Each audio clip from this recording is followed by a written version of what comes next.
High বন্ধুরা, আজ অনেকদিন বাদে তোমাদের সাথে দেখা হলো। আজ আমি আর জয়ের বাবা দুজনে কাজ থেকে ছুটি নিয়ে নিয়েছি, নিয়ে জয়কে দেশের বাড়িতে নিয়ে যাচ্ছি, দেখতেই পাচ্ছ ট্রেনে করে।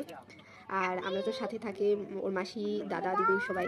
তো এরা সবাই একসাথে মিলে আমরা প্রায় 5 জন মিলে ট্রেনে করে যাচ্ছি। আর ট্রেনে তো জয়ের মজা দেখো, দাদার কোলে এত দুষ্টুমি করছে, দাদাকে রীতিমতো নাজেহাল করে দিচ্ছে, ফোনে যে কথা বলবে সেটাও শুনতে দিচ্ছে না। ট্রেনের মধ্যে এত লোকজন দেখো, ওর তো মজার শেষ নেই।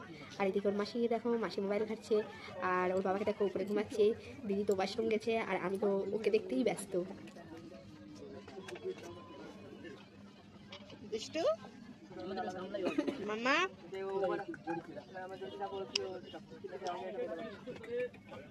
মামাকে নিয়ে ছোটোবেলায় 7 মাসের সময় আমরা ট্রেনে ট্রাভেল করেছি। আবার ওর 1 বছর হয়ে যেতে আমরা ট্রেনে আবার ট্রাভেল করছি। আমার কিন্তু একবারও ট্রেনে ট্রাভেল করতে ওকে নিয়ে অসুবিধা হচ্ছে না। যদি তোমাদের কারোর অসুবিধা হয়ে থাকে তাহলে জানিও।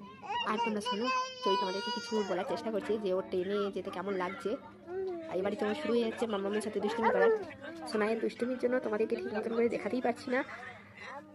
কেউ যদি বেবিদেরকে নিয়ে ট্রেনে ট্রাভেল করতে ভয় পাও, ওদের diet chart, safety, dress up নিয়ে কোনো রকম কোশ্চেন থাকলে আমাকে কমেন্ট করো, আমি অবশ্যই তোমাকে জানিয়ে দেবো।